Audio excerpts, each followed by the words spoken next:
एक बार मैं दिल्ली से आ रहा था, लगभग 3 वर्ष पहले की बात है, 3-4 वर्ष हो गए। ट्रेन में मैं बैठा तो हमारे ही सामने वाली सीट पर एक मौलाना साहब बैठे। वो दिल्ली के जामिया इस्लामिया विश्वविद्यालय के प्रोफेसर थे। वो बैठे थे, हम भी बैठे थे। कुछ देर बाद उन्होंने स्वयं वार्ता छेड़ी और उन्होंने कहा, महाराज आपसे हम कुछ पूछें आपके धर्म के विषय में तो आप बताएंगे? तो हमने कहा पूछिए, जरूर बताएंगे, हमारा तो यही काम ही है। ये सच्ची घटना आपको बता रहे हैं। लगभग 4 वर्ष हो गए।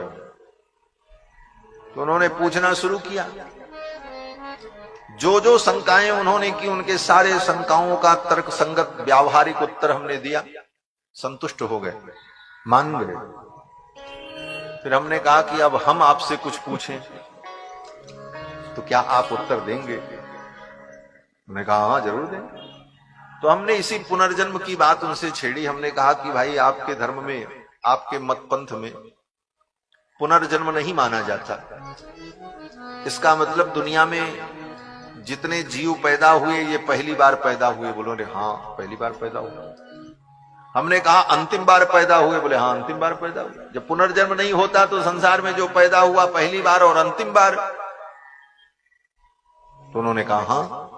तो हमने कहा कि जब दुनिया में सारे जीव पैदा हुए पहली बार और अंतिम बार, इसका मतलब वो पहले कभी पैदा नहीं हुए?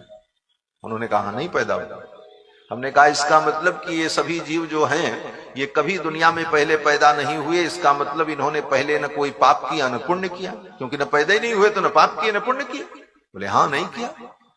तब हमने कहा कि भाई जब कोई जीव पहले संसार में पैदा ही नहीं हुआ और पाप पुण्य उसने किया ही नहीं और पहली बार दुनिया में पैदा हो रहा है, तो फिर कोई दुखी क्यों है, कोई सुखी क्यों है? इसका कारण क्या है, आप हमको बताओ। हमने कहा भाई कोई दुखी है, कोई सुखी है, कोई अमीर है, कोई गरीब है, कोई अंगहीन है, कोई बहुत सुंदर है, कोई बुद्धिमान है, कोई मूर्ख है। ये विषमता संसार में क्यों? एक व्यक्ति खाने के लिए तड़प रहा है और एक व्यक्ति बोले वो जो चाह रहा वो उसे मिल रहा है। ये अंतर उन दोनों में क्यों हुआ? उसे दुख क्यों मिल रहा है और उसको सुख क्यों मिल रहा है? उन्होंने कहा ईश्वर ने जिसको जैसा बना दिया। हमने कहा फिर तो वो ईश्वर पागल है। वो ईश्वर जो है बड़ा भारी पक्षपाती है, मनमाना काम करने वाला है। किसी को जिसको चाहा उसको दुख दे दिया, जिसको चाहा सुख दे दिया। फिर तो तुम्हारा ईश्वर भी निष्पक्ष और दयालु नहीं सिद्ध होगा। क्यों? बोले ईश्वर को आप रहमान कहते हो। रहमान का मतलब जिसके अंदर रहम हो, जो रहम दिल हो, और उसके अंदर इतनी भी रहम नहीं कि बिना कारण किसी को दुख दे रहा है और बिना कारण किसी को सुख दे रहा है। तो ऐसे विषम ईश्वर में किसकी श्रद्धा होगी? चुप हो गए, उनके पास कोई उत्तर नहीं। हमने कहा भाई संसार में कोई दुखी कोई सुखी। हमने ये भी कहा, हम ये बताओ ये जितने पशु पक्षी होते हैं क्या इनके अंदर भी रूह होती? बोले हाँ रूह तो होती है इनमें। हमने कहा फिर एक कुत्ता जो है डंडा खाता है और एक कुत्ता गाड़ी में बैठ करके दूध रोटी खाता है और घूमता है, तो ये अंतर क्यों हुआ? उसने क्या अपराध किया था कि तुम्हारे ईश्वर ने, तुम्हारे परमात्मा ने उसको ऐसा बनाया कि वो डंडा खा रहा है? और इसने कौन सा अच्छा काम किया था कि इसको दूध रोटी मिल रही? अगर ईश्वर अपने मन से ऐसा करता है तो ऐसा मनमाना ईश्वर, मनमुखी ईश्वर, ऐसे ईश्वर के चरणों में जाने का कोई फल नहीं होगा, क्योंकि उसको जो करना वही करेगा। तो फिर तुम्हारे करने से कुछ होने ही वाला नहीं। इन सारे प्रश्नों का उत्तर उनके पास नहीं था। उन्होंने कहा इस तरह से तो हमने कभी सोचा ही नहीं। हमने कहा सोचिएगा।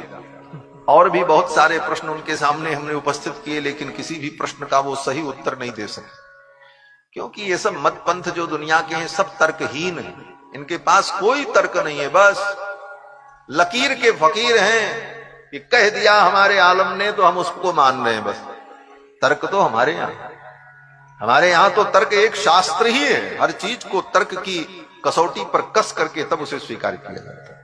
यस तर्केण अनुसंधत्ते सधर्मो वेदनेतर। श्री मनु जी महाराज कहते हैं कि अपने अनुमान प्रत्यक्षादि तर्कों के द्वारा, प्रमाणों के द्वारा आप किसी को समझ करके और उस पर विचार करके उस धर्म को स्वीकार करें।